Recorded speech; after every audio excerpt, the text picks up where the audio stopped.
Kalau misalkan aku nggak, kenapa? Udah bisa record ya? Udah. Oh, udah Malah bisa. tadi kepencet aku pause-nya malah. Mbak, ini di YouTube juga udah lumayan bagus.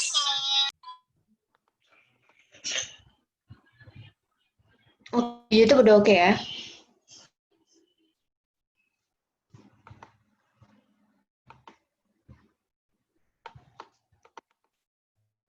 Oke guys, bismillah semua. Kita Dr. Zafira mau coba-coba dulu nggak kira-kira? Oke, cek 1, 2 masuk nggak ya? Halo? Masuk. Oh ya, oke.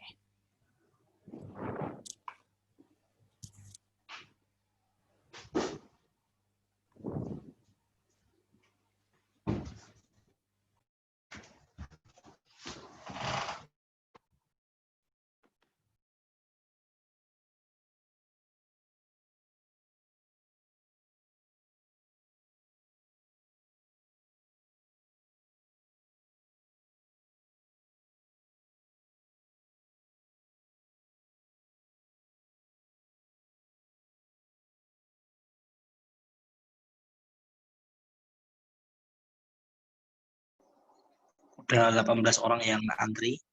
Iya. Mulai di ACC aja.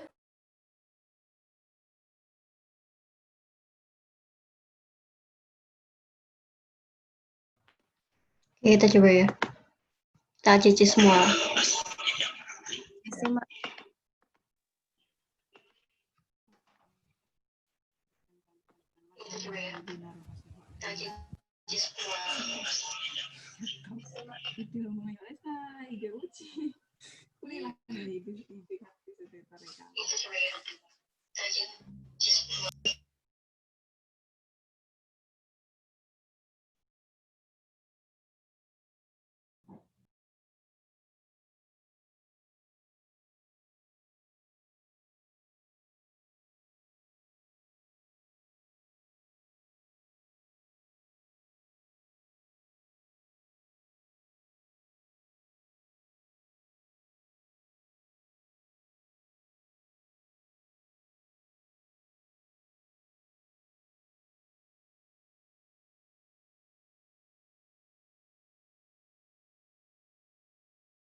Ini kemarin tuh pas aku gini-giniin tuh kayak yang biji-biji lemak itu loh yang keluar.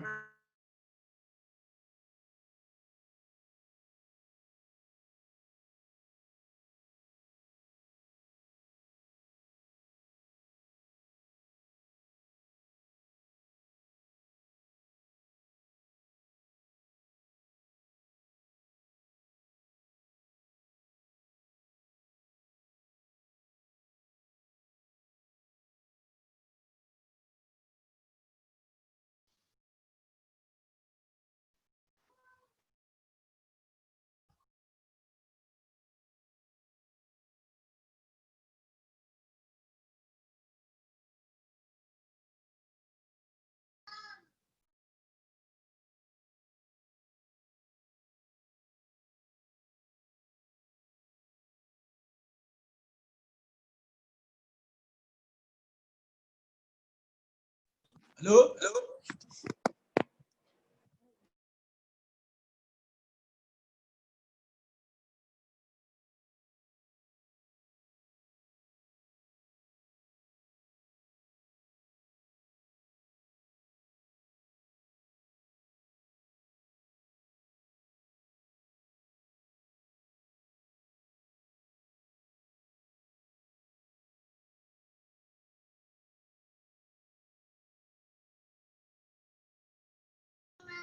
Halo.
Oke, cek. Teman-teman semua udah ini sekarang udah jam 15.30 lebih 3 menit ya. Bentar, partisipasi. Oke. Oke. Bisa kita mulai sekarang? Cek. Mungkin teman-teman panitia bisa konfirmasi kalau mendengar suara saya. Kedengeran. Oke, ya. Dimulai sekarang ya.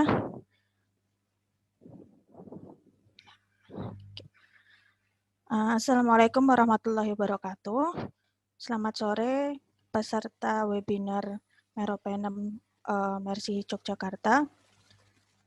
Alhamdulillah sore ini kita bisa berkumpul di room daring dalam keadaan sehat walafiat. Sebelumnya, mungkin teman-teman yang join di sini udah tahu meropenem itu apa, terus hari ini kita akan membahas tentang apa. Jadi, kedepannya nanti kita simak bersama-sama seperti itu. Sebelum mulai, mari kita baca Bismillah bersama-sama. Bismillahirrahmanirrahim. Kemudian, sebelumnya saya akan memperkenalkan diri terlebih dahulu. Saya Dr. Zafira Aulia Rahma, perwakilan dari relawan Mercy Mercy Solo maksud saya. Saya alumni dari Universitas 11 Maret angkatan 2013. Di sini pada kesempatan kali ini saya akan memandu acara sebagai MC dan sekaligus moderator. Oke, sebelum kita mulai webinar sore ini akan saya bacakan terlebih dahulu aturan pelaksanaan webinar sore ini. Oke, peraturan selama webinar. Yang pertama, peserta dalam ruang Zoom. Sebentar, mohon maaf.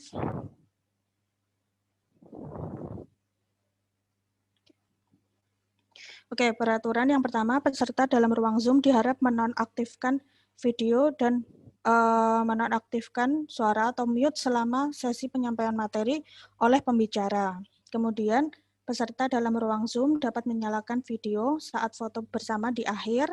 Kemudian jika ada kendala teknis dapat memberitahu panitia di room chat Zoom atau di kolom chat via live YouTube.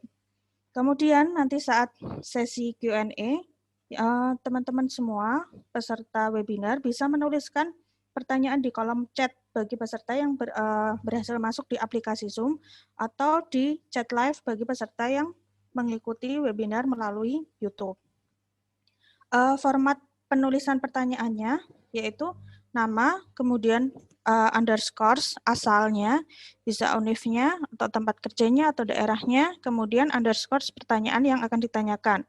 Kemudian usahakan pertanyaan sejelas mungkin untuk dijawab oleh pembicara, lalu pertanyaan bisa diberikan saat materi berlangsung. Kemudian panitia dan moderator nanti akan memilih pertanyaan yang layak untuk ditanyakan kepada pembicara. Seperti itu. Nah, selanjutnya, sebelum kita mulai acaranya, saya akan menyampaikan sedikit tentang Mercy. Mercy itu apa, kemudian apa saja kegiatannya, lalu setelah itu langsung kita masuk ke materi. Oke, mungkin kepada panitia bisa minta tolong ditampilkan slide-nya untuk perkenalannya.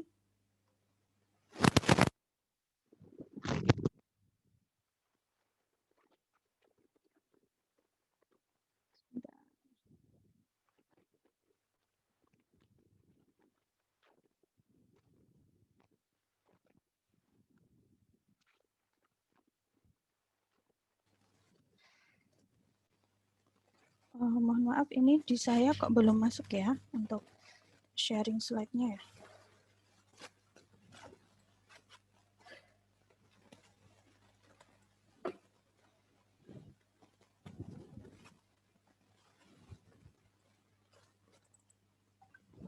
Oke.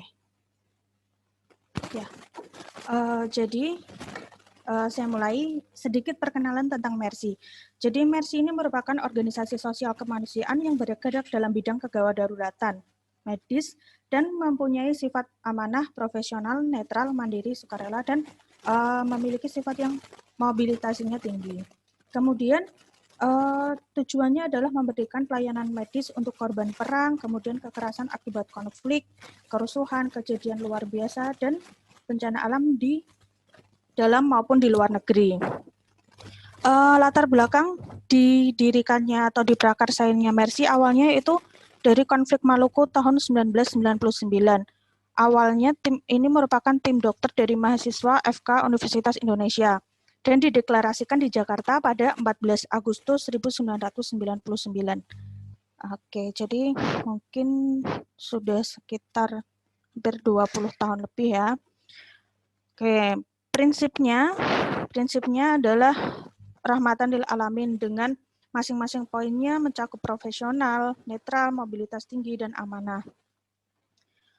Untuk Mercy sendiri, dia pada saat ini organisasinya sudah memiliki beberapa cabang, baik di dalam negeri maupun di luar negeri. Untuk seperti sore ini misalnya, acara ini dipersembahkan oleh Mercy Yogyakarta. Kemudian ada juga Mercy Solo, Medan, Mercy Mataram, Mercy Makassar, Mercy Sorong, kemudian ada Mercy Gaza juga dan juga Mercy Jerman. Oke, next. Nah, misi kemanusiaan ini mencakup misi nasional dan juga misi internasional. Ada banyak sekali misi nasional dan juga tidak sedikit misi internasional. Seperti itu yang sudah sangat kita tahu adalah pembangunan rumah sakit Indonesia di Gaza yang sekarang sudah memasuki tahap kedua. Oke. Juga selain itu ada pembangunan rumah sakit di Myanmar kalau nggak salah. Oke, next satu lagi slide-nya. Oke. Nah, ini dia yang saya sampaikan tadi. Dari State Rumah Sakit Indonesia di Myanmar. Oke, selain itu juga ada humanitarian aid lebih ke bencana seperti itu. Kemudian humanitarian politik seperti kasus waktu itu ada Ustadz Abu Bakar Ba'asyir yang dari Mercy mengusahakan untuk tidak dilakukan hukuman di dalam bui karena beralasan kesehatannya. Oke, ya kurang lebih seperti itu sedikit gambaran tentang Mercy, tapi sore kali ini acara spesial ini dipersembahkan oleh Mercy Cabang Yogyakarta. Oke. Selanjutnya, setelah kita berkenalan dengan Mercy, langsung saja kita akan memasuki acara inti, yaitu penyampaian materi oleh pemateri kita. Namun sebelum beliau akan menyampaikan, akan saya perkenalkan terlebih dahulu, siapakah beliau ini. Nah, pemateri kita pada sore hari ini adalah Yaudin, yaitu penerima beasiswa Australia Award Scholarship yang sekarang sedang menempuh pendidikan Magister of Public Health di University of Melbourne. Nah, beliau ini mempelajari tentang epidemiologi dan biostatistik, lebih berfokus kepada infection disease epidemiologi, serta observational, experimental study design, dan data analysis. Kemudian, tentu beliau sudah memiliki pengalaman yang banyak sekali, seperti salah satunya atau beberapanya akan saya sebutkan, misal adalah beliau mengikuti exchange program di Medical University of Gdańsk yang waktu itu diselenggarakan oleh International Federation Medical Student Association atau IFMSA di bagian Cardiovascular Surgery Department selama 1 bulan. Kemudian beliau juga aktif sebagai volunteer di Capella Project Indonesia sebagai HRD dan Liaison Officer. Kemudian dia juga merupakan Indonesian Language Learning Ambassador. Oh iya, lupa saya sampaikan beliau ini alumni Fakultas Kedokteran UGM angkatan tahun 2011 dan waktu itu beliau juga menjabat sebagai asisten patologi klinik di FK UGM. Oke, tanpa berlama-lama, selanjutnya mungkin langsung saja saya persilahkan kepada Dr. Zulfikar Ihyaudin untuk menyampaikan materi. Silakan dokter, monggo dok. Ya, terima kasih Dr. Zafira. Saya share screen dulu ya. Oke, kelihatan nggak ya?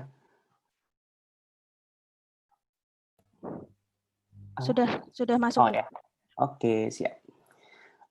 Selamat sore teman-teman semua. Terima kasih saya ucapkan kepada Mercy Jogja yang sudah mengundang saya untuk sharing mengenai beasiswa AS pada sore hari ini. Langsung saja kita mulai untuk presentasinya. Nah, seperti yang sudah dijelaskan Dr. Zafira tadi, nama saya adalah Zulfikar Ihyaudin, biasa dipanggil Zul atau Fikar. Kemudian saat ini saya sedang menempuh Master of Public Health di University of Melbourne. Dan saya lulusan dari pendidikan Dr. FK UGM angkatan 2011. Ini mungkin sedikit reminder ya untuk teman-teman semua bahwa nanti presentasi ini kebanyakan berasal dari pengalaman saya selama mendapatkan beasiswa AAS ataupun ketika apply beasiswa AAS. Jadi nggak semua yang ada di sini merupakan statement dari pemberi beasiswanya. Jadi kalau nanti saya berikan tips dan trik, itu merupakan tips dan trik personal saya, bukan dari pemberi beasiswa. Oke. Nah, ini foto juga mungkin sedikit cerita ya. Ini adalah istri saya. Istri saya juga kebetulan merupakan penerima beasiswa AAS juga, seangkatan dengan saya.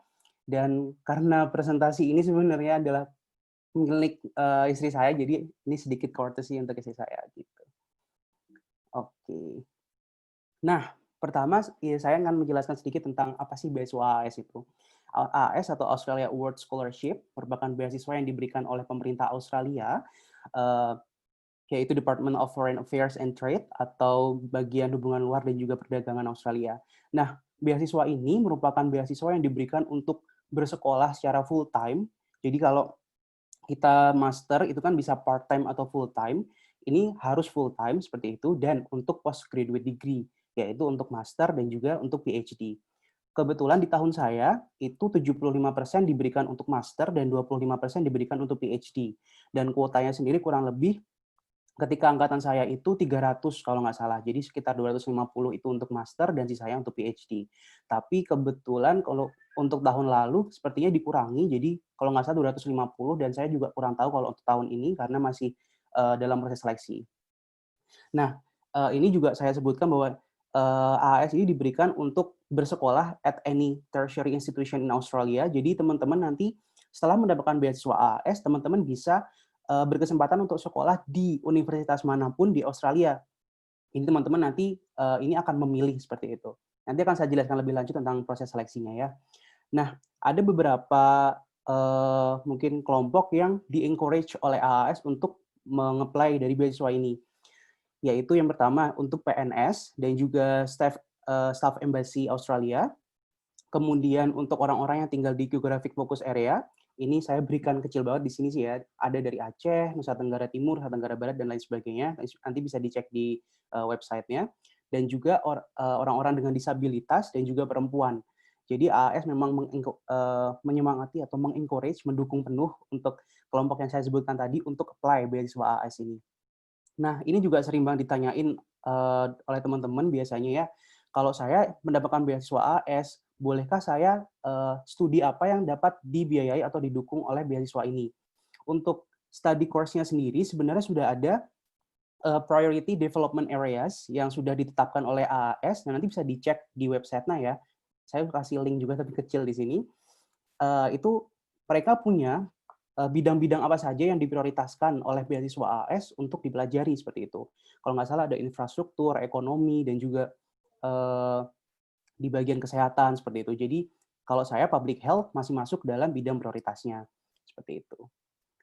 Kemudian AAS ini juga tidak hanya diberikan untuk orang Indonesia. Jadi nanti teman-teman jangan kaget. Ini juga diberikan untuk orang-orang di negara ASEAN lainnya, kayak di Filipina, Vietnam, Myanmar, kemudian di Asia yang lain seperti Nepal, Bangladesh, Sri Lanka, kemudian dari Afrika juga Nigeria, Botswana, Malawi, dan lain sebagainya. Jadi benar-benar ketika teman-teman sudah bersekolah di Australia, nanti akan benar-benar multi cultural sih kayak gitu, benar-benar international experience dapat. Oke, lanjut. Nah, ini kenapa saya memilih Australia Award Scholarship. Nah, di sini saya akan memberikan dua alasan yang akan saya bagi secara akademis dan juga secara personal. Pertama untuk akademis dulu ya. Ini untuk beasiswa AAS, dia sudah well established sejak tahun 1953. Jadi memang sudah cukup lama beasiswa ini diberikan untuk rakyat Indonesia seperti itu. Salah satu alumni yang saya ingat adalah wakil presiden, yaitu Bapak Budiono, itu juga merupakan salah satu alumni kita. Jadi kebayang dong, kan beliau dulu sekolahnya zaman tahun berapa, itu penerima beasiswa AS, jadi memang sudah cukup lama.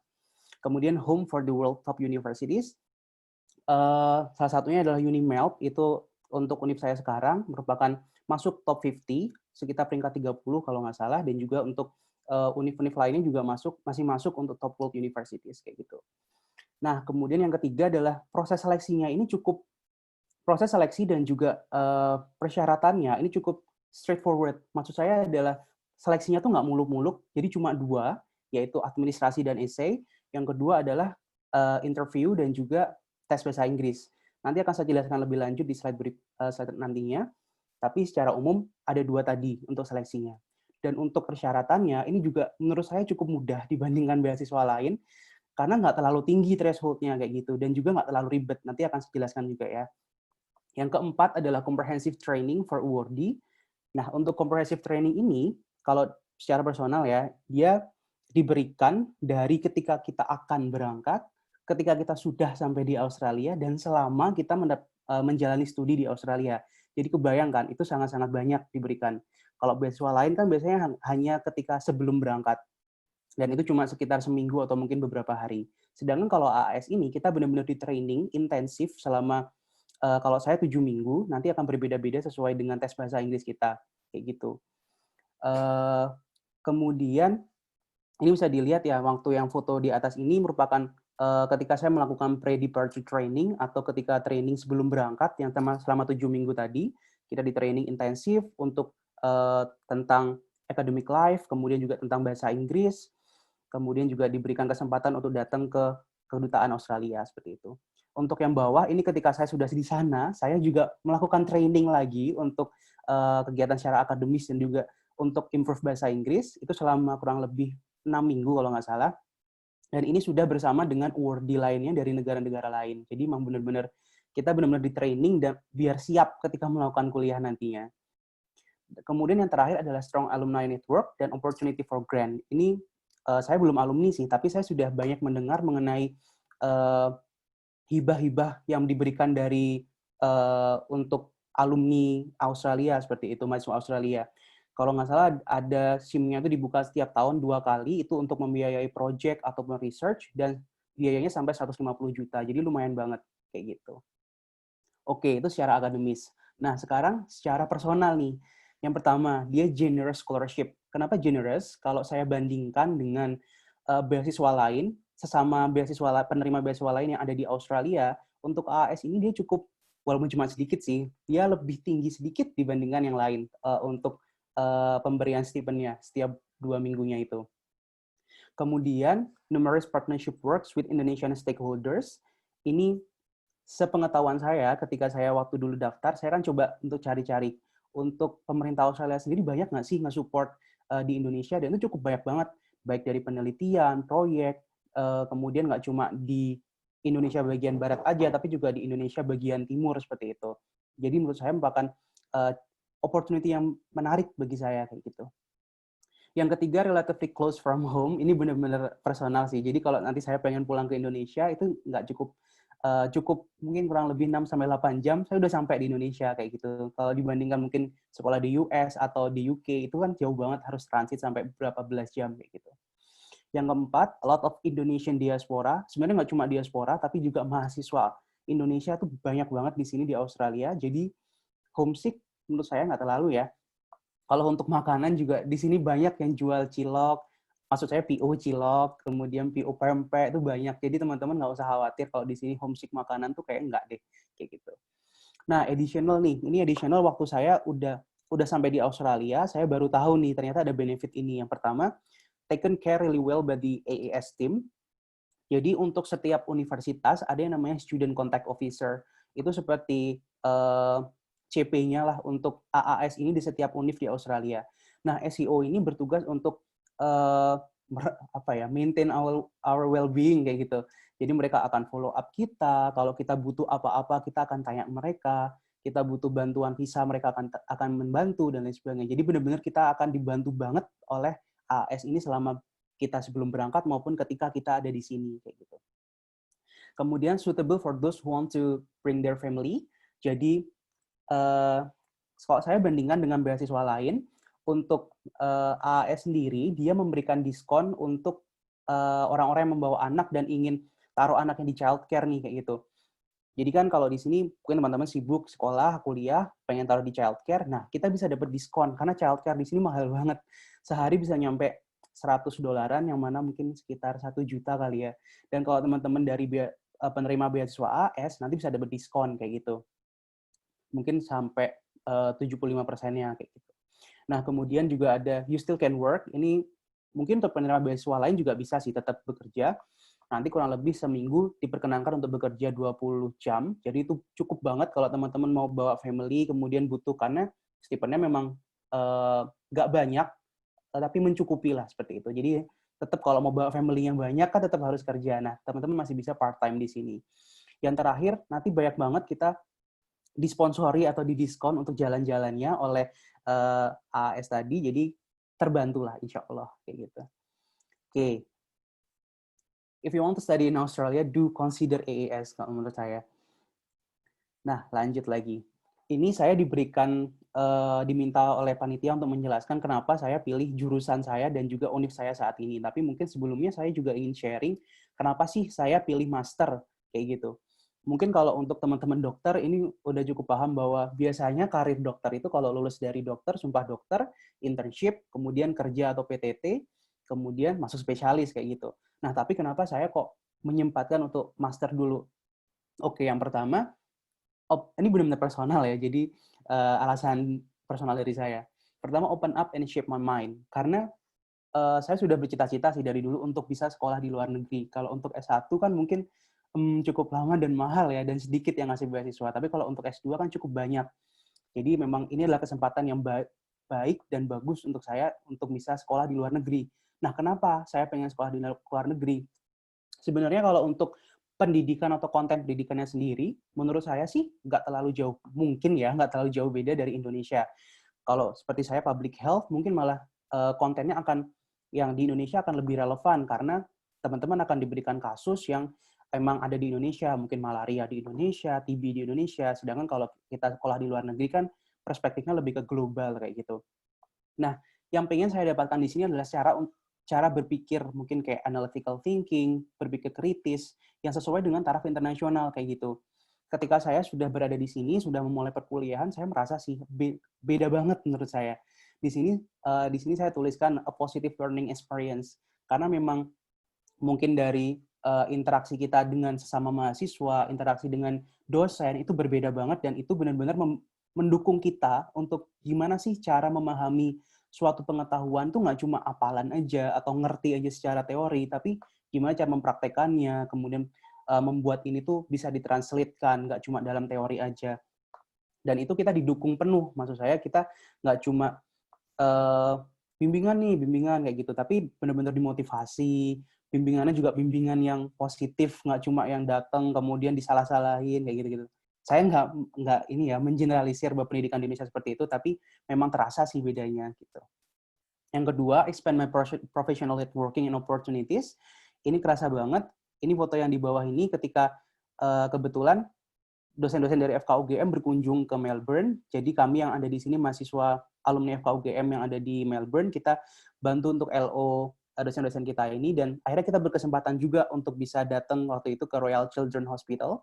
Kita bertemu dengan guru-guru yang ada di sana, dan orang-orang penting yang ada di sana, seperti itu. Kita diperkenalkan, dan lain sebagainya. Kemudian yang atas ini ketika saya mendapatkan Student Engagement Grants, jadi di sini banyak banget hibah yang bisa diberikan untuk mahasiswa, jadi bukan dosen, mahasiswa juga, untuk membuat proyek sosial. Jadi waktu itu saya juga apply, dan alhamdulillah dapat, jadi saya bisa membuat proyek kembali ke Indonesia waktu itu di Mataram, kayak gitu. Push myself to grow. Ini juga banget sih. Jujur saya bahasa Inggris tuh mepet lah sama threshold kayak gitu. Tapi saya selama saya di training sebelum berangkat, ketika saya sudah di sini, saya benar-benar di-push untuk bisa survive lah di sini. Karena memang di sini kalau bahasa Inggrisnya comot-comot kan ya nggak bisa lah, karena gimana mau memahami pengetahuannya gitu, memahami konten dari dosen kalau nggak. Jadi benar-benar teman-teman akan di-push untuk bisa belajar, untuk bisa memahami dengan lebih baik di sini. Kemudian yang terakhir, ini personal banget, mungkin kalau untuk teman-teman yang nggak kedokteran, mungkin kurang relate ya. It is much more expensive to undertake a course in an international university compared to doing PPDS. Jadi kalau teman-teman bandingkan, umpamanya saya dapat beasiswa X ini teman-teman bisa pilih mau PPDS atau mau kuliah di luar negeri. Kalau teman-teman bandingkan biayanya itu lebih mahal banget kuliah di luar negeri. Mungkin bisa nyampe plus biaya hidup ya, bisa nyampe 2 atau 3 M selama 2 tahun. Sedangkan kalau kita pilih PPDS mungkin hitungannya masih ratusan juta kayak gitu, 200 atau 300 juta untuk bisa sampai lulus 4 tahun. Jadi kebayang kan pengen prioritasin yang mana gitu. Kalau saya sih akan lebih milih masternya dulu, sedangkan untuk PPDS-nya nanti mungkin bisa cari beasiswa yang lain atau mungkin cari kesempatan yang lain kayak gitu. Tapi ini benar-benar personal ya, alasan personal. Jadi nggak untuk general semua orang juga sih kayak gitu. Oke, sekarang kita masuk kenapa sih saya pilih MPH dan juga kenapa saya pilih Unimel. Yang pertama, kenapa saya pilih MPH? Jadi sebenarnya ini juga personal karena ini sesuai passion aja sih. Kalau saya passionnya di research, akademik, dan juga saya pengen tahu lebih lanjut mengenai social determinant of health.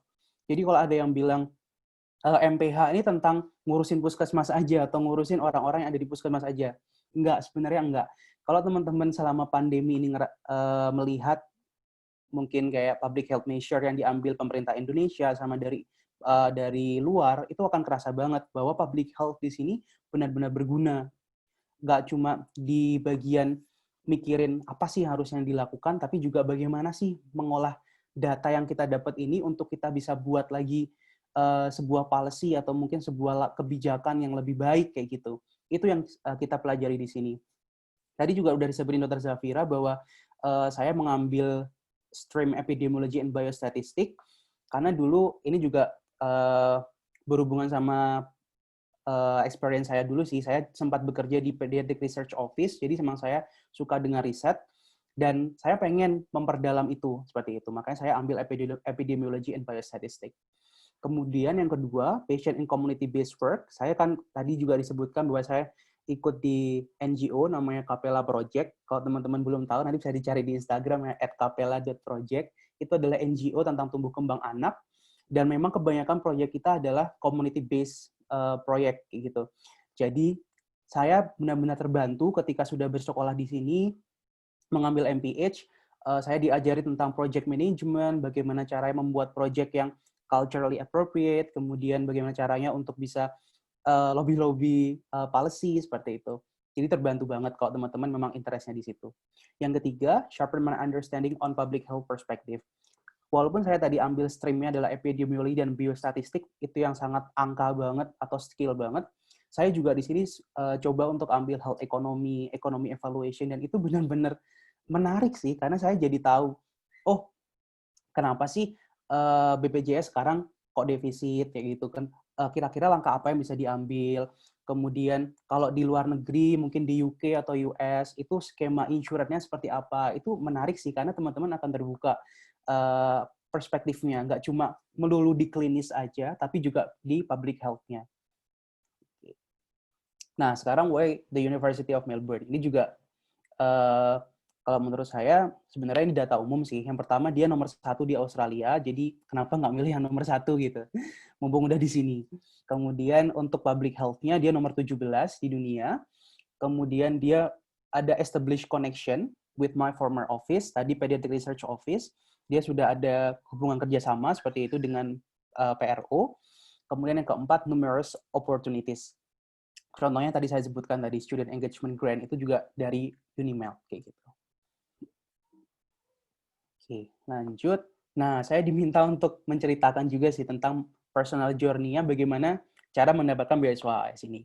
Tadi kan sudah saya sebutkan bahwa untuk beasiswa AAS sendiri, dia mengencourage atau mungkin mengutamakan ya, untuk orang-orang yang bekerja di bidang PNS, kemudian bekerja di embassy, kemudian dari Geographic Focus Area. Nah, kebetulan, jadi saya lulus itu tahun 2017, saya sumpah dokter.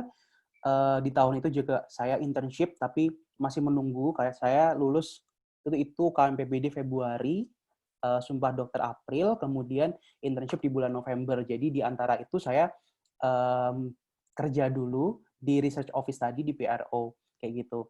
Nah, selama di PRO ini, kebetulan bos saya adalah seorang PhD yang mengambil di Unimelp. Saya diceritain banyak dong, dijelasin banyak tentang beasiswa Australia, tentang ngambil master, kayak gitu. Nah, dari situ saya mulai, menarik nih, Master of Public Health nih, menarik nih untuk kuliah di Australia. Makanya saya mulai memantapkan diri untuk, saya akan daftar untuk AAS tahun 2018. Nah, kalau teman-teman lihat dari cerita saya tadi, waktu itu saya fresh graduate, ya, lack of experience, saya waktu itu pengalaman kerja cuma yang tadi sebagai research assistant itu cuma kurang lebih 7 bulan, dan saya waktu itu masih internship, jadi masih kurang lebih 8 bulan juga, belum ada yang genap 1 tahun. Not from a geographic focus area. Saya KTP Semarang, jadi saya bukan dari geographic focus area. Not a civil servant. Saya masih internship, jadi saya bukan PNS. Kemudian applying from a different city. Waktu itu saya apply dari Lombok, sedangkan saya berasal dari Semarang kayak gitu. Jadi saya apply dari luar kota juga. Saya mengalami ini semua, jadi saya nggak termasuk yang diprioritaskan tadi. Tapi ya udah, menurut saya it doesn't matter. Kalau teman-teman sudah yakin merasa bahwa saya punya pengalaman yang lain yang kira-kira akan mendukung saya untuk mendapatkan beasiswa ini, apply aja kayak gitu. Tapi kalau teman-teman merasa kayaknya bener-bener nih kurang banget, ya udah cari pengalaman dulu untuk apply kayak gitu. Tapi ini nggak menutup kemungkinan kok untuk teman-teman yang fresh graduate atau mungkin pengalamannya kurang dari 1 tahun seperti saya tadi untuk mendaftar kayak gitu. Ini yang atas foto ketika sama istri saya dulu ditempel di buku aja. Jadi ini hanya Photoshop dengan menggunakan gunting dan lem. Dan ini 2 tahun berikutnya saya udah foto sama ini bos saya yang di tengah waktu beliau wisuda PhD. Jadi ini makan kayak motivasi bagi saya juga sih waktu itu untuk bisa apply, dan rasanya masih kaget juga akhirnya bisa ada di Melbourne ini, ketemu bos saya datang wisudanya, itu kayak wah keren juga sih kayak gitu. Oke. Nah, sekarang kita masuk ya ke bagian perseleksian. Tadi kan saya sudah jelaskan bahwa secara umum dia seleksinya ada 2. Yang pertama seleksi administrasi dan juga esai. Yang kedua adalah seleksi interview dan juga tes bahasa Inggris. Untuk administrasinya sendiri itu menurut saya cukup gampang kalau teman-teman bandingkan dengan beasiswa yang lain. Yang pertama, teman-teman nggak butuh LOA. Untuk beasiswa yang lain, teman-teman pasti butuh LOA kan, tapi di sini enggak. Jadi teman-teman yang harus teman-teman kejar itu adalah beasiswanya dulu. Nanti setelah mendapatkan beasiswa, LOA itu gampang karena kita akan dibantu banget oleh pihak AAS. Nanti akan dikasih ke university fair khusus untuk award di AAS, kemudian akan dibantu untuk apply. Jadi benar-benar LOA dipikir belakangan aja. Pikirlah untuk beasiswanya dulu kayak gitu. Yang kedua, no need to have reference. Biasanya kan kita harus ngasih reference dari mungkin former employer kita atau mungkin dari supervisor riset kita kayak gitu. Tapi nggak usah. Kalau teman-teman apply untuk master by coursework, kayak saya tadi Master of Public Health, nggak perlu ada reference kayak gitu. Kecuali kalau teman-teman apply untuk PhD atau master by research, tentu harus ada reference-nya. Yang ketiga, relatively low threshold for GPA and English proficiency test. Kalau teman-teman lihat di sini, untuk IPK minimal cuma 2,9 kayak gitu. Kemudian untuk bahasa Inggris, teman-teman bisa lihat juga untuk IELTS 5,5 aja. Untuk TOEFL yang paper itu 525, dan untuk TOEFL yang IBT itu 69. Jadi cukup enak sih menurut saya. Teman-teman bahasa Inggris aja bisa pilih tuh IELTS atau TOEFL. Waktu itu saya pilih TOEFL yang paper based karena itu paling murah kayak gitu. Jadi saya pilih yang paper based TOEFL. Kemudian kalau teman-teman lihat di sini, ini saya hijau-hijauin, highlight hijau. Answer all relevant questions on the application form. Ini yang paling susah menurut saya. Jadi kalau untuk berkas-berkas administrasi persyaratan pendukung, asalkan teman-teman udah lengkap, ya sudah, insya Allah lancar. Tapi yang harus kita beri perhatian lebih banyak itu untuk menjawab esainya, karena itu lebih susah kayak gitu. Untuk gambaran, nanti akan saya kasih lihat kayak apa pertanyaannya. Kemudian satu lagi, all documents are submitted online. Jadi teman-teman nggak harus kirim-kirim pos atau harus datang ke sebuah kota untuk apply, nggak perlu. Semua udah online. Jadi enak lah, lebih mudah, dibantu banget gitu. Oke. Nah, ini tadi yang saya bilang untuk pertanyaan saya tadi. Kalau masih sama ya, saya apply tahun 2018, jadi ini sudah kurang lebih 2 tahun dan mungkin bisa aja ganti kayak gitu untuk tahun 2021. Pertama, soal pertama adalah why did you choose your proposed course and institution? Yang kedua, how will the proposed study contribute to your career? Ketiga, empat bisa dilihat sendiri ya. Kalau teman-teman baca, pertanyaannya ini cukup general, kayak, oh gampang lah, kayak aku bisa dijawab ini doang. Tapi sebenarnya kalau teman-teman udah mencoba untuk mengerjakan, itu challenging banget. Karena untuk satu soal, teman-teman hanya boleh maksimal 2.000 karakter. Karakter nih, bukan kata. Kayak waktu kita SMS pakai Asia dulu itu, jadi per karakter kayak gitu. Maksimal 2.000 dan mungkin sekitar 300 atau 500 kata lah untuk satu pertanyaan. Jadi teman-teman benar-benar harus memampatkan apa sih yang sudah teman-teman lakukan, apa yang teman-teman ingin lakukan, apa yang teman-teman sudah ketahui dan ingin ketahui di setiap pertanyaan itu. Dan itu memang cukup challenging tadi, kayak gitu. Tapi ini nggak tahu ya kalau mungkin sudah berubah di tahun depan. Oke, ini untuk seleksi administrasi dan juga esai. Ini untuk proses seleksi secara umum. Jadi ini gambaran untuk tahun 2020 ini ya. Kalau teman-teman lihat di sini, opening date-nya adalah Februari. Ini sama waktu saya 2018 juga opening date adalah 1 Februari. Closing date-nya untuk tahun ini 30 Juni karena pandemi. Kalau waktu tahun saya itu tutupnya April. Jadi biasanya dia buka Februari dan tutupnya April.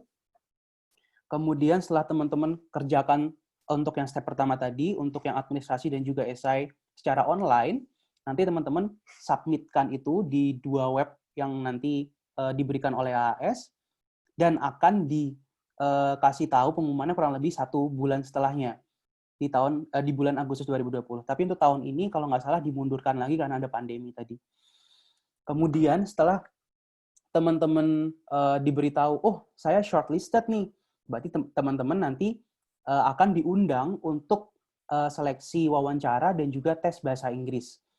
Nah, untuk tesnya sendiri, ini juga enak sih, dimudahkan juga oleh pihak AAS, karena tempatnya cukup banyak.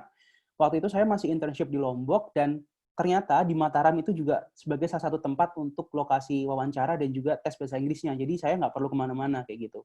Lokasi yang lain, kalau nggak salah ada di Papua, kemudian ada di Bali, di Jawa itu ada di Jakarta, Jogja, Semarang saya kurang tahu, dan di Sumatera kayaknya ada juga.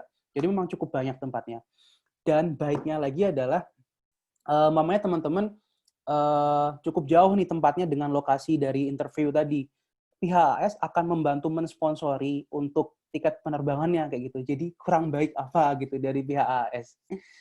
Oke, kemudian setelah teman-teman melakukan interview dan juga tes bahasa Inggris tadi, nanti akan dikabari kurang lebih 1 bulan setelahnya, apakah, oh ini yang tadi, yang ini, apakah teman-teman lolos atau enggak. Nanti akan di-email oleh pihak AS-nya. Untuk gambaran juga, di tahun saya, kalau nggak salah itu, untuk yang mendaftar, jadi semua yang ngumpulin administrasi online tadi, kurang lebih ada 5.000 orang, dan untuk yang masuk shortlisted, itu yang dipanggil untuk wawancara dan juga tes bahasa Inggris, itu ada 600 orang. Jadi kebayangkan, memang dari seleksi esai dan administrasi itu yang menurut saya paling susah, karena tembusnya susah. Karena teman-teman harus berkompetisi dengan teman-teman yang lain kayak gitu. Mungkin 1 banding berapa tuh? 1 banding 8 atau 1 banding 9 kali ya. Kayak gitu. Setelah dari 600 orang tadi diundang untuk wawancara dan tes bahasa Inggris, nanti akan diambil, kalau tahun saya 300 orang. Jadi 1 banding 2. Kebayangkan lebih mudah untuk yang wawancara dan juga tes bahasa Inggrisnya. Oke, itu untuk proses seleksinya. Nah, sekarang untuk tipsnya. Untuk yang seleksi esainya, yang pertama, be concise, be truthful, and answer accordingly. Jadi nggak usah jawabnya tuh gerambiah kemana-mana. Jawab sesuai dengan pertanyaannya. Dan karena terbatas dengan karakter tadi, harus concise banget kayak gitu. Dan be truthful, jujur, ya nggak usah bikin-bikin atau bohong kayak gitu, nggak usah. Sesuai dengan yang teman-teman lakukan aja. Karena ketahuan sih nanti setelah esai kan ada interview, dan di interview itu akan dikonfirmasi kayak gitu. Jadi mungkin akan ketahuan ya kalau bohong-bohong kayak gitu. Oke, yang kedua, show the linearity of your life plan. Maksudnya adalah teman-teman sesuaikan nih, saya background S1-nya apa sih, kemudian pekerjaan saya saat ini apa yang course yang ingin saya pelajari, dan nanti karir ke depannya tuh apa. Itu harus relevan sih. Umpama kasus saya tadi, saya S1 kedokteran, kemudian current job-nya waktu itu saya dokter internship dan juga kerja di NGO tadi, yang Capella Project tadi. Studi yang ingin saya pelajari adalah public health, tentu itu di bagian epidemiologi dan biostatistik, jadi menunjang untuk riset dan juga menunjang untuk project management tadi. Dan future karirnya saya ingin menjadi dosen dan juga untuk menjadi clinician di bagian anak. Jadi itu sudah linear kayak gitu. Kalau teman-teman pengen apply juga, usahakan yang linear juga. Walaupun nggak menutup kemungkinan teman-teman bisa dapat juga walaupun nggak linear. Kayak contohnya teman-teman saya ada yang dia S1-nya teknik kimia, tapi kemudian dia sekolahnya itu saat ini masternya adalah master manajemen. As long as teman-teman bisa justifikasi itu di esainya dan ketika interview, menurut saya it's okay kayak gitu. Tapi kalau teman-teman S1 kedokteran tiba-tiba mau ngambil S2-nya adalah Master of Management gitu, ya kalau teman-teman bisa justifikasi sih oke-oke aja, tapi kalau nggak bisa ya gimana ya, nanti akan tergelincir di bagian itu gitu. Kemudian yang ketiga, provide data. Bisa dari data yang udah dipublikasi, mungkin kalau di kedokteran dari Skesdas kayak gitu, atau Susenas, atau yang teman-teman dapatkan ketika teman-teman bekerja. Contoh ketika saya kan tadi saya bilang saya di NGO juga ya, itu kan ada project management ketika kita screening untuk tumbuh dan perkembangan anak. Di situ saya tuliskan juga, oh yang saya dapatkan itu ternyata banyak ya orang-orang anak-anak dengan gangguan pertumbuhan, kurang lebih 1:3 atau 30%. Jadi saya bisa ngomong di situ, saya ngomong pakai data, nggak cuma, oh stunting di Indonesia itu cukup tinggi. Tinggi itu berapa? 70%, 80%? Kan nggak tahu kayak gitu. Jadi usahakan tetap bisa memberikan data yang relevan. Dan ketika dibutuhin aja, jadi nggak semua perlu disitasi. Emang nggak perlu citasi sih. Nggak perlu semua disupport oleh data kayak gitu. Tapi yang teman-teman kira-kira, oh ini kayak bagus nih kalau saya kasih data. Oh ini bagus nih kalau saya kasih data. Gitu. Yang terakhir nih menurut saya penting banget. Ask someone or more to proofread your grammar and check your essay content. Kenapa? Karena ini menurut saya ini tadi kan challenging ya untuk menjawab pertanyaan 4 tadi. Jadi teman-teman tanyalah kepada orang-orang yang memang sudah pernah apply beasiswa. Jadi nggak cuma AAS ya, mungkin LPDP atau Chevening atau lain sebagainya. Tanyalah kepada orang-orang tersebut yang sudah pernah lah membuat esai dan sudah pernah berkuliah. Jadi mereka orientasinya sudah ke academic writing kayak gitu. Karena kayak saya dulu, saya minta tolong ke teman saya untuk proofread dan juga cek konten itu bisa nyampe kurang lebih 5 orang. Dan itu kerasa banget sih perbedaannya. Apa yang saya tulis, yang kira-kira, ini udah keren banget nih, udah, bagus banget nih. Ternyata ketika dicek sama teman saya, itu kok, banyak banget yang masih salah. Ini maksud kamu sih apa sih Zul? Ini maksudnya yang ini apa? Jadi masih kurang jelas kayak gitu. Jadi gak ada salahnya teman-teman minta tolong ke orang lain untuk, minta tolong dong, cekin grammarnya, cekin bahasanya udah oke atau belum, udah sesuai academic writing. Gak harus academic writing sih sebenarnya, cuma kalau academic writing itu lebih menunjang aja. Udah sesuai belum kontennya sama yang ingin saya tuliskan, itu membantu. Dan teman-teman juga bisa minta cross jurusan. Maksud saya, teman-teman mungkin apply untuk public health, tapi mintalah kepada orang yang mungkin bukan orang kesehatan kayak gitu. Karena apa yang teman-teman tulis itu seharusnya bisa dimengerti oleh orang lain. Karena nanti yang baca esai kita kan juga, menurut saya sih, bukan orang dari sesuai jurusan kita kayak gitu. Jadi kita harus menuliskan apa yang kira-kira bisa dimengerti oleh orang awam juga gitu. Oke, itu untuk esai. Sekarang interview. Yang pertama, kalau interview menurut saya sih cukup samalah dengan interview yang lain untuk interview pekerjaan dan lain sebagainya. Be confident and stay calm. Kemudian understand your application content thoroughly.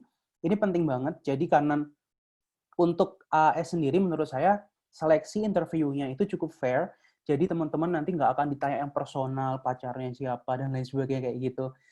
Ini benar-benar akan kayak mengkonfirmasi apa sih yang udah teman-teman tulis di esainya kayak gitu. waktu itu saya ingat banget di CV saya itu kan saya tulis ada kayak mungkin pengalaman ini, pengalaman itu. Nah, itu benar-benar dicek gitu. Jadi kayak, wah kerasa banget nih, panelisnya benar-benar membaca apa yang saya tulis kayak gitu. Dan beliau pertanyaannya tuh lebih ke, jadi kamu menulis ini ya di tempat kamu. Saya ingin tanya lagi nih. Nah, jadi beliau tahu banget nih tentang isi dari esai kita dan hanya ingin mengkonfirmasi kayak gitu. Bener nggak? Atau mungkin lebih dalam lagi pertanyaannya, kira-kira butuh informasi yang lain kayak gitu. Oke. Know what's next? Maksudnya teman-teman tahu abis ini mau ngapain? Abis interview ini tuh AS punya apa aja sih fasilitasnya kayak gitu. Ini menurut saya bagus sih untuk menjawab pertanyaan. Contoh waktu itu saya udah nyiapin sih untuk kayak pertanyaan apa kekuranganmu, contoh kayak gitu ya. Saya bahasa Inggris belum lancar, tapi saya yakin AS saya mampu karena nanti AS juga akan menyediakan PDT dan IAP yang akan membantu menunjang bahasa Inggris saya. Jadi kayak teman-teman tahu nih, know what's next. Setelah ini tuh akan ada PDT dan IAP yang itu akan menunjang kita banget kayak gitu.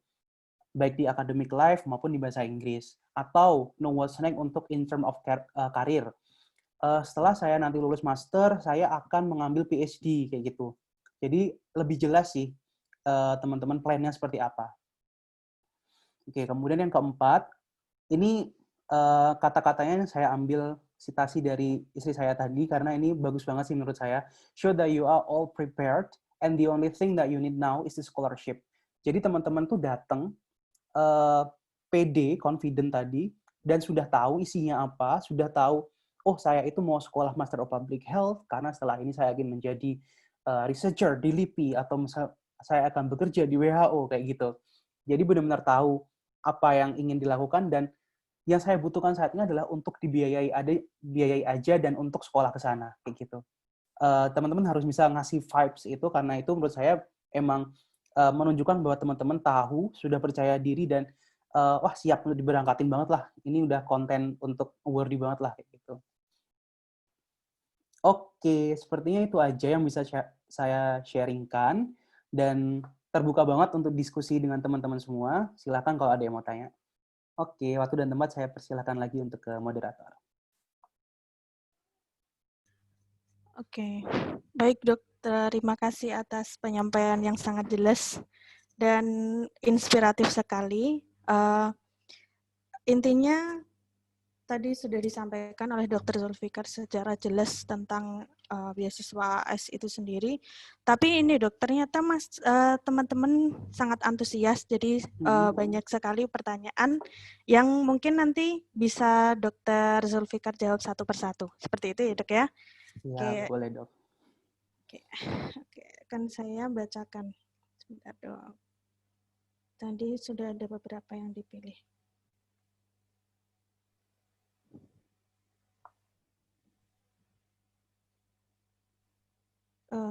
Oke. Jadi tadi ada yang bertanya seperti ini Dok. Kalau semisal IPK dari teman kita Zulkarnain Arsadudin. Dok, IPK saya nggak sampai 3. Kira-kira adakah peluang untuk saya bisa dapat beasiswa seperti AAS? Mohon tipsnya. Terima kasih. Seperti itu, Dok. Oke, ini mungkin tadi sudah sempat saya singgung ya untuk per IPK-an tadi. Jadi IPK yang dibutuhkan itu minimal 2,9. Jadi kalau nggak sampai 3, kalau masih 2,9 ke atas, masih bisa tuh kayak gitu. Tapi kalau udah 2,9 ke bawah, kalau ini ada exception-nya juga sih kalau teman-teman yang tadi dari teman-teman yang punya disabilitas atau mungkin dari GFA yang tadi dari Papua, Nusa Tenggara Barat dan lain sebagainya masih bisa daftar kalau teman-teman masih punya IPK lebih dari 2,75. Tapi kalau di bawah itu ya bagaimana lagi? Sudah tidak bisa kayak gitu. Saya nggak ada ini lain sih. Kalau asalkan masih di masih ada di range ini tadi, menurut saya sih masih punya kesempatan ya untuk dapat beasiswa AS, tapi kalau sudah di bawahnya ya mau gimana lagi gitu. Oke. Jadi kesimpulannya untuk IPK minimal sebisa mungkin di atas 2,9 atau di atas 2,75 untuk orang-orang yang diistimewakan seperti itu ya dok ya. Betul. Ya, selanjutnya ada dari ini masih sama dok. Sebentar. Oke. Pertanyaan kedua dok, masih dari penanya yang sama terkait prospek. Ketika saya sudah lulus master, apakah pilihan kesempatan saya mendapatkan pekerjaan menjadi lebih besar dari teman-teman yang lain yang hanya S1 kedokteran di Indonesia? Jadi apakah master lebih memiliki peluang lebih besar dibanding S1 seperti itu, Dok? Siap. Ini sebenarnya, ini yang nanya adalah kakak saya sih sebenarnya. Sebel banget. Tapi nggak apa-apa. Mungkin pertanyaannya juga bisa membantu yang lain ya. Oke. Terkait prospek, kalau menurut saya, tergantung dari tadi yang saya sebutkan tadi, teman-teman tuh pengen karir ke depannya apa sih? Pengen bekerja di mana? Kalau untuk saya, Master of Public Health ini, biasanya dibutuhkan untuk kerja-kerja yang ranahnya itu di bagian akademik, kayak di dosen, kemudian di researcher, kemudian juga di project management yang kayak kerja di WHO atau NGO. Jadi memang kalau terbuka atau lebih besar, menurut saya akan lebih besar, karena zaman sekarang banyak yang butuh apa ya, untuk pendidikannya itu sampai ke master untuk kesehatan ya, untuk Master of Public Health. Kalau saya lihat di kayak kerja di UNICEF atau di WHO, itu dia butuh Master of Public Health. Walaupun tetap bisa untuk S1 kedokteran, kalau dia udah punya pengalaman mungkin 5 tahun atau 10 tahun dan ingin kerja di bidang yang sama, itu masih bisa juga. Jadi kalau lebih besar, menurut saya relatif lebih luas sih, bukan lebih besar, tapi lebih luas ranahnya yang bisa dikerjain di mana. Jadi lebih luas ya dok ya, terutama untuk seperti kayak WHO, UNICEF seperti itu ya dok ya. Oke, pertanyaan selanjutnya dok, apakah daerah asal kita mendaftar itu bisa menjadi peluang untuk diterima di beasiswa ini? Misalnya di Jawa kan biasanya bakal banyak saingannya daripada di luar Jawa. Tadi dokter juga mengatakan kalau tidak dari fokus area untuk beasiswa ini. Gimana itu dok? Ya, kalau untuk daerah asal, tadi memang diutamakan atau diprioritaskan untuk teman-teman yang dari geografi fokus area tadi. Kalau untuk kita yang mungkin dari Jawa atau mungkin bukan dari tempat GFA tadi, ya sudah, kita akan bersaing dengan teman-teman kita sendiri yang daerah situ.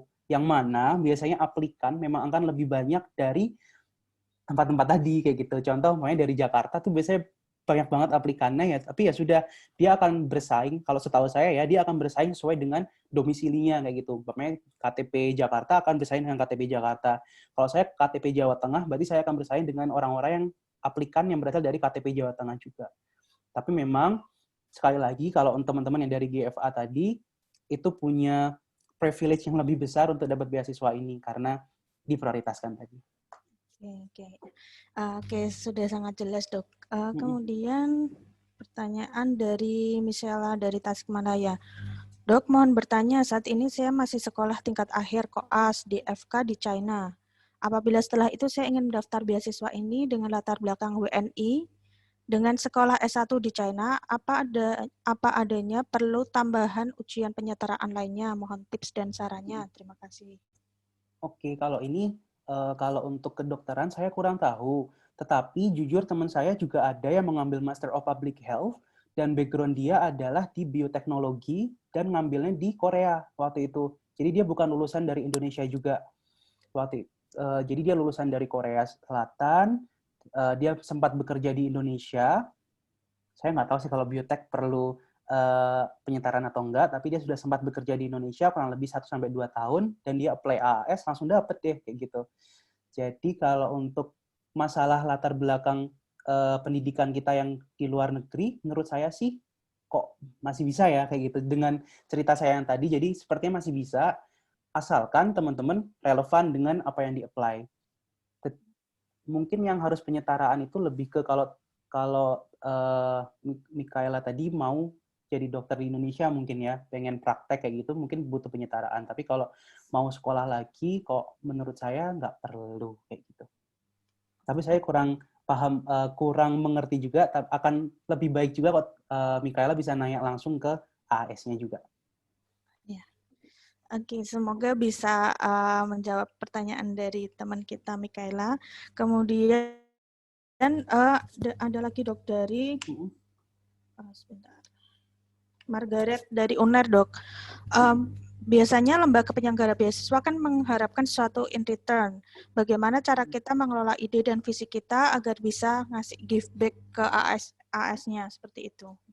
Oke, langsung saya jawab ya.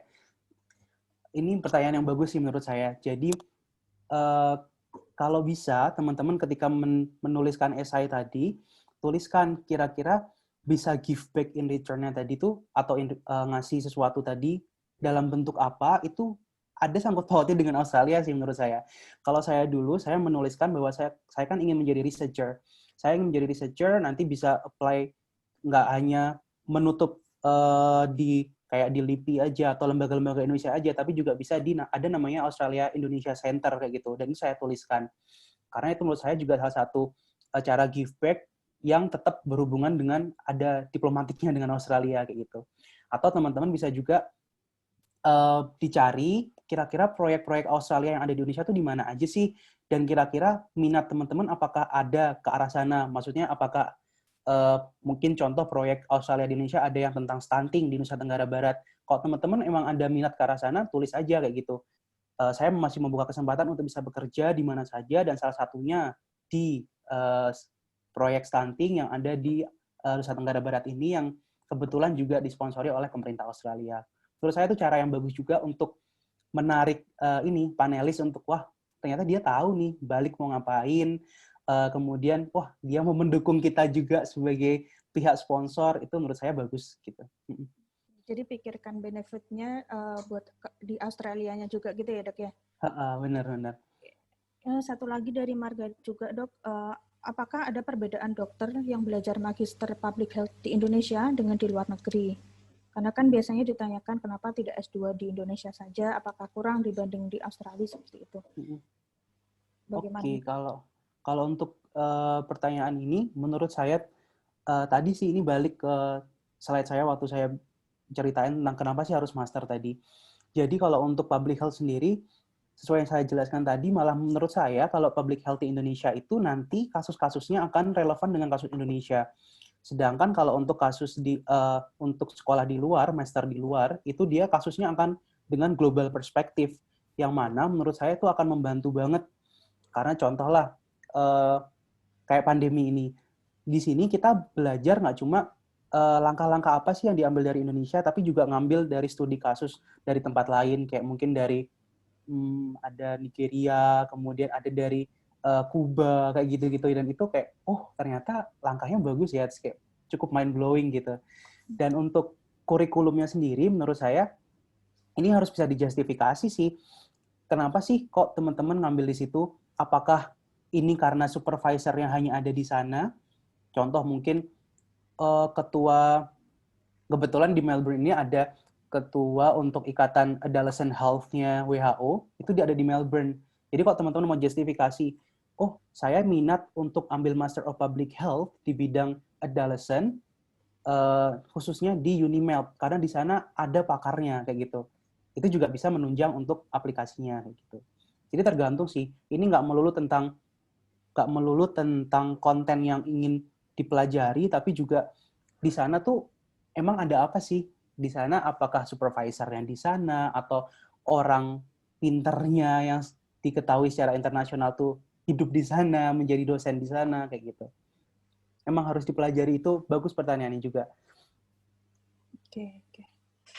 Oke dok, selanjutnya ini ada dari teman kita di Manado, Dok Asa. Untuk kelulusan dokter, setelah lulus UKM PPD, apakah bisa langsung lanjut S2 atau S3 tanpa internship terlebih dahulu? Atau internshipnya nanti ditunda setelah S2 atau S3 itu? Gimana Oke, itu? ini kembali lagi ke experience kita, pengalaman kita dulu. Tadi kan saya bilang saya emang fresh graduate waktu itu hitungannya, dan saya apply, alhamdulillah dapat. Tapi waktu itu saya menonjolkan juga bahwa saya selama saya menjadi mahasiswa S1, saya juga aktif menjadi asisten dosen, kemudian saya aktif di riset dosen selama kurang lebih setahun atau berapa tahun, kayak gitu. Jadi teman-teman harus bisa menonjolkan itu juga. Tonjolkan bahwa teman-teman tuh punya pengalaman lain selain bersekolah atau berorganisasi di tempat teman-teman saat ini berkuliah gitu. Nggak cuma mungkin di BEM aja atau mungkin di organisasi lain. Tapi saya juga, saya tuh menjadi riset asisten loh di tempat ini. Saya menjadi aspen atau asisten dosen loh di tempat ini. Dan menurut saya itu mereka akan consider itu juga sih, karena menurut saya itu penting dan relevan dengan apa yang teman-teman ingin apply tadi. Jadi harus ada nilai plusnya juga ya dok ya? Benar, ada nilai plusnya. Oke. Nggak cuma kopongan lah kayak gitu. Fresh graduate oke, tapi punya pengalaman kayak mungkin internship atau magang atau kerja di tempat lain. Oke dok, ini ada pertanyaan yang agak panjang dok, yang dari teman kita bias di Solo itu.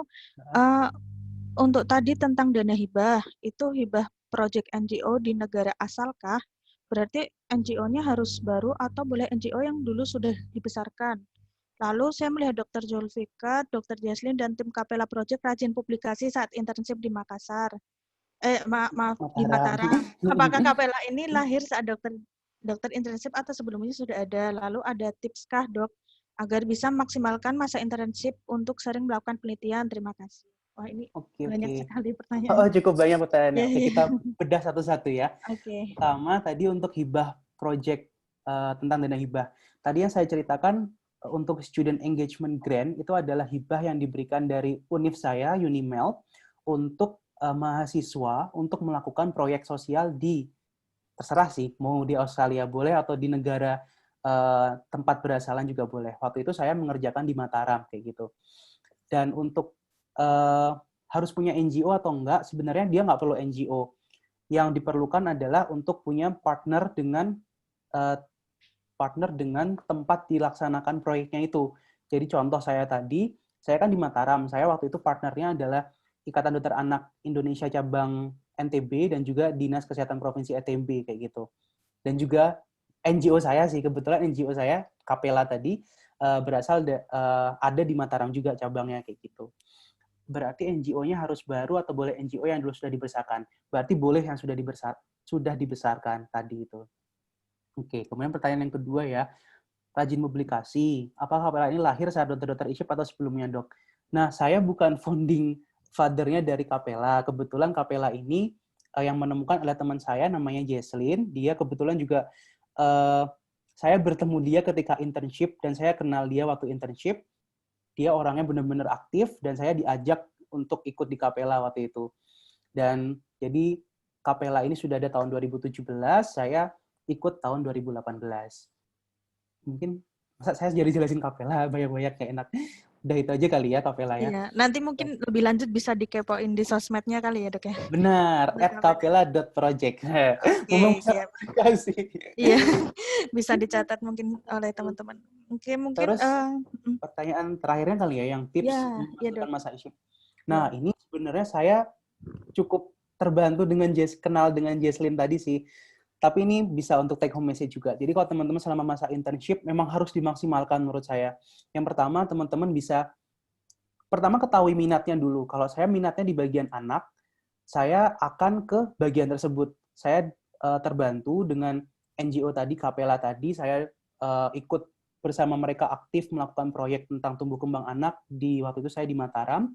Kemudian dari NGO tadi dengan Kapela tadi, kami jadi bisa dikenalkan dengan Ibu Dinas Kesehatan, Kepala Dinas Kesehatan Provinsi tadi, yang kebetulan beliau adalah Ketua IDAI juga. Jadi inilah pentingnya networking sih menurut saya. Ketika teman-teman tahu seseorang, ini akan terbantu untuk, dikenalin lagi ke ini, kenalin lagi ke ini. Dari situ saya dikenalkan dengan dokter spesialis anak di Mataram, yang kebetulan adalah lulusan FKUGM juga. Jadi saya dikenalkan oleh beliau, dan beliau ini orangnya semangat banget. Jadi kami menawarkan diri, dok, apakah ada riset yang mungkin mau dibantu, atau mungkin ada kasus-kasus menarik yang mungkin mau dipublikasikan. Nah, dari situ kami bantu untuk bikin riset, kami dapat hibah, kami mulai publikasi. Jadi memang terbantu banget dari networking tadi sih. Jadi tipsnya adalah professional networking itu penting. Itu aja kali ya. Perluas jejaring ya dok ya, intinya. Benar. Hmm, jadi saya agak nyesel juga sih dok karena isimnya sudah berlalu tanpa. Nggak apa-apa. Masih Oke, mungkin masih masih ada banyak kesempatan lainnya. Oke. benar-benar. Ya, lanjut ya dok ya. Ini masih soalnya pada sang antusias banget nih teman-teman. Alhamdulillah kalau Iya. udah. Ini dari Samarinda dok, dari ABU untuk experience yang bisa menunjang untuk mendapatkan beasiswa AS itu misalnya seperti research, apakah bisa memperbesar peluang? Bagaimana dengan portofolio seperti volunteering atau project based seperti itu dok? Terima kasih. Oke, kalau ini menurut saya selama teman-teman masih bisa melakukan itu semua, lakukan itu semua. Kalau saya kebetulan saya selama internship dan sebelum internship saya mencoba untuk melakukan itu semua. Saya ikut asisten penelitian, saya mencoba untuk ikut publikasi tadi, saya juga ikut volunteering dan itu menurut saya membantu banget untuk membuat panelis itu percaya bahwa oh ini orang memang dia niat mau ambil beasiswa ini, dia tahu mau ngapain dan dia sudah melakukannya dan jadi itu menurut saya penting. Selama teman-teman punya kesempatan untuk melakukan itu semua dan teman-teman punya waktu untuk melakukan itu semua, ambil, lakukan yang menunjang itu tadi. Harus well prepare ya dok. Jadi kelihatan dari track record-nya kayak gitu ya dok ya. Setuju, benar. Oke, terus ini ada juga dok yang menanyakan tentang batasan umur. Adakah umur maksimal atau usia awardee yang paling tua itu berapa? Seperti itu. Terus sekalian dok untuk evaluasi yang perlu dilaporkan ke AS, misalkan nilai IP semester saat kuliah di sana atau laporan yang lainnya. Ya, itu. Oke, untuk yang pertama, untuk batasan umur, setahu saya tidak ada batasan umur sih waktu ketika saya apply. Tapi ada baiknya nanti dicek lagi di website AS-nya apakah sekarang ada batasan umur atau enggak. Tapi setahu saya nggak ada batasan umur. Jadi mau sudah sepuh pun masih bisa ikut kayak gitu, as long as sesuai dengan kriterianya. Kemudian usia awardee paling tua berapa? Waduh, saya kurang tahu. Tapi teman-teman saya banyak banget yang usianya 30-an ke atas yang karena kan emang tadi diprioritaskan untuk PNS ya. Jadi yang PNS kan ada yang usia udah 30-an ke atas, udah anak 2, anak 3, ada punya anak SMP itu juga ada. Jadi emang teman-temannya ya banyak gitu. Kemudian untuk evaluasi ke pihak AAS, yang paling penting adalah kita nggak fail. Jadi kalau di Australia ini penilaiannya itu nggak ABC, tapi dia adalah kayak dari 0 sampai 100 kayak gitu. Nah, untuk teman-teman PES di sebuah mata kuliah itu minimal punya nilai 50. Jadi cuma cukup mudah ya. Kalau menurut saya sih cukup visible lah untuk kita dapatkan 50 tadi. As long as kita nggak di bawah 50 tadi, masih dapat beasiswanya. Masih boleh lanjut. Tapi kalau di bawah itu, setahu saya nanti akan dibicarakan lebih lanjut, apakah harus berhenti atau bagaimana. Tapi sejauh ini, seperti yang sudah-sudah, ada nggak dok yang sampai kekat kayak gitu karena hasil nilainya itu di bawah 50 kayak gitu? Saya pernah dengar cerita sih, tapi ini kayak dari awardee yang udah tahun 2000-an dulu banget. Jadi saya kalau akhir-akhir ini nggak pernah dapat laporan itu. Karena untuk dapat 50 itu sebenarnya asal kita niat kayak masih dapat deh insya Allah. Gelinding gitu ya dok ya? Gelinding. Nggak gelinding juga sih. Oke. Jadi cukup masih bisa diusahakan gitu ya dok ya? Benar. Ini selanjutnya dok, ada 3 pertanyaan. Intinya yang ditanyakan adalah IPK yang digunakan itu IPK profesi atau preklinik. Terus kalau itu apakah akumulasinya atau gimana? Seperti itu. Kemudian, mau satu-satu atau mau langsung? Oh ya, ada satu-satu aja dok. Ya, ntar bingung. Ya, oke. Untuk IPK waktu itu saya sertakan dua-duanya. Jadi IPK ketika saya preklinik dan juga IPK ketika saya rotasi klinik. Kumulasi atau enggak. Waktu itu saya sertakan dua-duanya. Oke, jadi transkrip yang preklinik sama transkrip yang koas itu ya dok ya, yang profesi. Ini mungkin tips juga sih, kalau saya orangnya, kalau saya bisa sertakan, saya akan sertakan. Jadi untuk administrasi, saya nggak mau jatuh di administrasi, jadi saya akan siapkan semuanya, butuh ditranslate atau enggak, saya translatein semua, jadi kayak saya mau yang kayak, oh ini semua lengkap kayak gitu, saya nggak mau jatuh di administrasi sih waktu itu, jadi emang saya siapkan semuanya. Kalau teman-teman tipe yang agak-agak perfeksionis kayak gitu, ini boleh jadi tips kayak gitu. Justru menguntungkan ya dok kalau lebih ke perfeksionis seperti itu. Oke, terus untuk pemilihan univnya itu dilakukan setelah dokter mendapatkan beasiswa atau sebelumnya dok? Kalau untuk Unimap-nya setelah dapat beasiswa, inilah enaknya AAS tadi. Setelah teman-teman dapat beasiswa, nanti tadi kan ada yang training yang saya bilang tadi 7 minggu. Itu nanti akan ada kayak university fair khusus untuk penerima beasiswa AAS. Jadi teman-teman dikenalin, oh di Melbourne tuh ada ini, Sydney ada ini, dan lain sebagainya. Dan teman-teman nanti akan diminta untuk memilih 3. Nanti sesuai kayak SNMPTN dulu 1, prioritas 1, prioritas 2, prioritas 3. Kalau teman-teman dapat yang prioritas 1, ya sudah, teman-teman akan kuliah di situ. Gitu. Jadi tetap ada pilihan 1, 2, 3 ya dok ya? Mirip-mirip sama di sini berarti. Oke, terus ini dok, tadi si penanya ini sudah mengecek di websitenya Unimap. Untuk scholarship, apa harus public health atau bisa yang lain seperti occupational medicine atau sport medicine?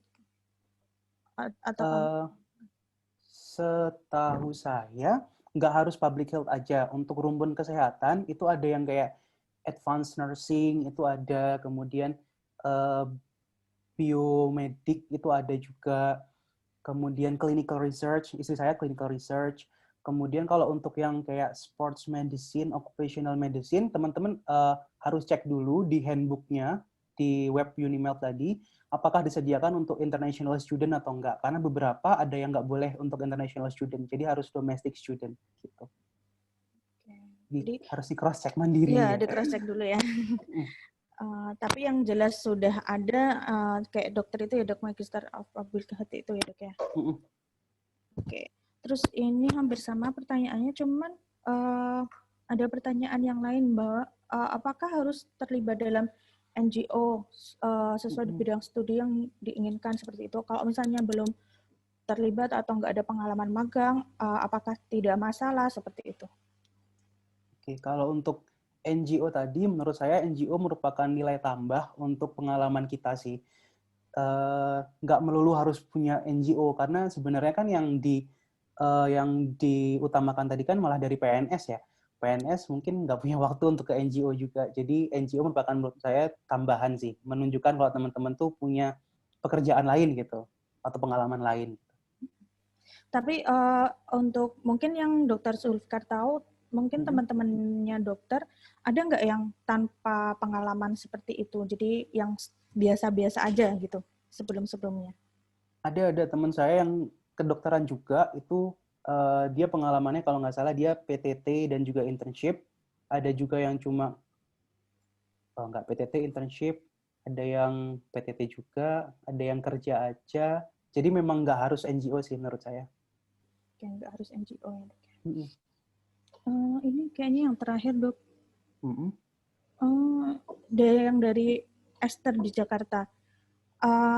Apakah setelah lulus S2 dokter pernah mempertimbangkan untuk stay dan bekerja di Aussie saja? Atau di sana lapangan pekerjaannya memang cukup terbuka luas untuk orang asing juga? Itu seperti apa, dok? Oke, kalau untuk pertimbangan stay setelah lulus itu sebenarnya untuk beasiswa AAS sendiri dia ada rules-nya sih, ada regulation-nya bahwa kita harus pulang kayak gitu. Pulangnya kalau tahun saya itu sesuai dengan jumlah kita stay di sini. Jadi karena saya kuliah di sini 2 tahun, saya nggak harus pulang, Ding. Pokoknya harus keluar dari Australia itu selama 2 tahun. Boleh sih ke Australia, tapi sebagai turis, bukan untuk belajar, itu boleh. Kemudian, kalau sepengetahuan saya yang paling baru tahun 2020 ini, dia sekarang 2N. Jadi kalau teman-teman stay di sini 2 tahun, teman-teman harus keluar dari Australia itu 4 tahun, kayak gitu. Sekali lagi, keluar dari Australia itu sebenarnya nggak harus pulang ke Indonesia, tapi bisa kayak main teman-teman mau stay di WHO yang Geneva gitu, itu boleh. Atau mungkin WHO cabang Bangladesh, itu boleh. Jadi emang kayak berlepas diri dari organisasi atau ini yang dari Australia gitu ya dok ya? Jadi dia harus selama 2R itu tadi. Berarti kalau misalnya kita 2 tahun, 4 uh, tahun gitu. Oh, mm-mm. lumayan lama juga ya, Dok ya. Lumayan lama. Oke. Tapi ada beberapa kasus, seumpama teman-teman lulus master ini langsung ditawarin untuk PhD. Karena kan beasiswa lain kan banyak ya. Ada yang dari beasiswa dari kampusnya sendiri tuh ada, beasiswa dari departemen tuh ada. Karena teman saya ada nih, dia lulus dari MPH, dia langsung ditawari untuk PhD, jadi dia langsung lanjut untuk PhD-nya. Nanti untuk kasus seperti itu, biasanya dia akan diakumulasi, nggak boleh stay di Australia setelah dia PhD gitu. Oh gitu. Jadi tergantung sikonnya nanti seperti apa setelah selesai gitu ya, Dok ya? Nanti harus dibicarakan dengan pemberi beasiswanya juga. Oke, ya. Sepertinya untuk pertanyaannya sudah saya sampaikan semua dan insya Allah sudah terjawab semua. Semoga bisa menjawab dengan jelas gitu ya, Dok ya. Soalnya tadi dari dokter mempresentasikan itu juga sudah cukup jelas sebenarnya. Cuman ada detail-detailnya mungkin yang teman-teman masih penasaran seperti itu gitu. Nanti kalau saran saya mungkin untuk yang bagian administrasi kan cukup detail ya. Itu cek lagi di websitenya. Karena memang itu harus update lagi sih. Nah, mungkin beda dengan tahun saya. Karena dokter juga sudah sekitar 2 tahun yang lalu ya, Dok ya, 2018. 2 tahun yang lalu. Okay. Ya sudah, Dok, ini mungkin untuk sesi tanya jawabnya saya cukupkan. Terakhir, Dok, dari Dr. Zulfikar ada sesuatu yang ingin disampaikan sebagai take home message untuk teman-teman semua mungkin. Oke. Kalau dari saya, ini kan masih bulan September, sedangkan untuk setiap tahunnya pembukaan AAS itu di bulan Februari. Jadi kalau teman-teman memang sudah memantapkan diri, berniat untuk, oke, saya akan mendaftar AAS, siapkan dari sekarang menurut saya. Karena kalau kayak di kasus saya sudah siapin itu di bulan sekitar November atau Desember, saya sudah siapkan kayak gitu. Jadi semakin lama teman-teman bisa menyiapkan, semakin baik sih menurut saya. Jadi gunakan harus waktu ini sebaik-baiknya.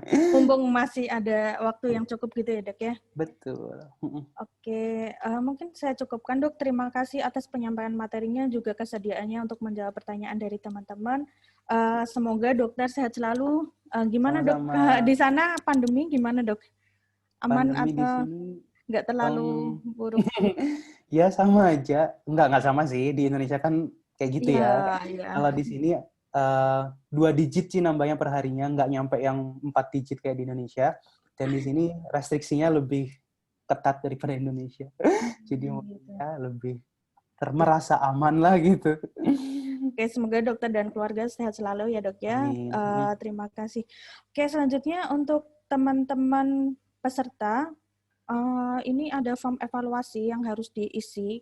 Nanti setelah teman-teman mengisi form evaluasi ini, bisa diakses di link yang sudah tertera ini ya. Nanti setelah teman-teman mengisi, nanti bisa mendapatkan materi dari panitia seperti itu.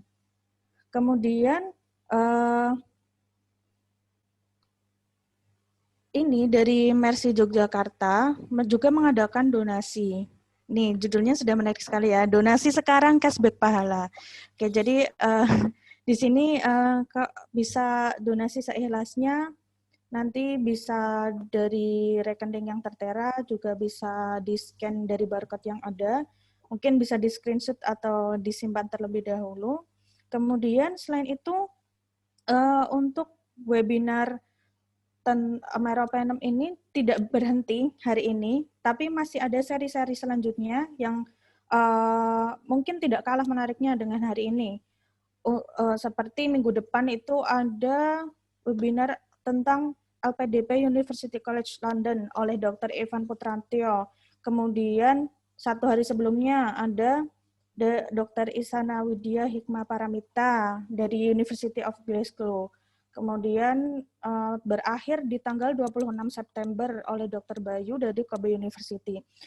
Untuk teman-teman yang ingin bergabung, silahkan registrasi ke kontak person yang sudah tersedia di screen teman-teman sekalian seperti itu. Oke, jadi untuk sore hari ini, sekali lagi terima kasih kepada Dr. Zulfikar. Semoga studinya lancar, sehat selalu, Dok. Juga untuk teman-teman audiens semuanya. Juga tidak lupa terima kasih kepada panitia yang sudah menyelenggarakan acara yang sangat inspiratif ini. Saya merasa terhormat untuk bisa bergabung, padahal saya bukan dari Mercy Jogja, dong, dari Mercy Solo.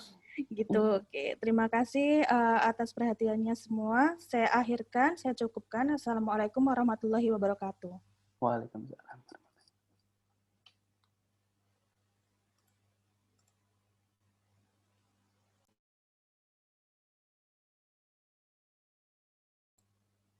Oke, sebelum teman-teman keluar, boleh bisa diaktifkan videonya.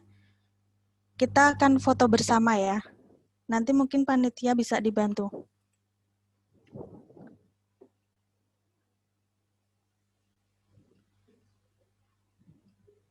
Silakan untuk diaktifkan videonya mungkin sebelum kita keluar.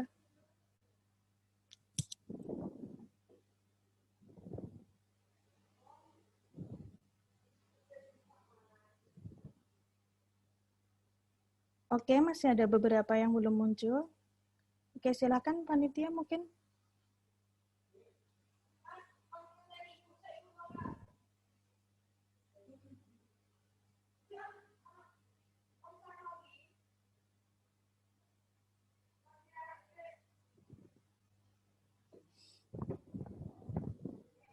Oke, kita mulai ya. Teman-teman panitia bisa dibantu. Oke, 1, 2, 3.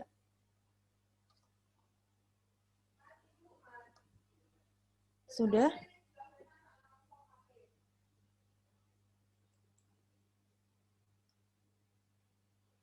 Oke. Saya kira sudah. Terima kasih untuk partisipasinya. Untuk peserta, jangan lupa untuk mengisi form evaluasi yang sudah tertera tadi dan juga mengikuti seri webinar selanjutnya untuk yang ingin berdonasi.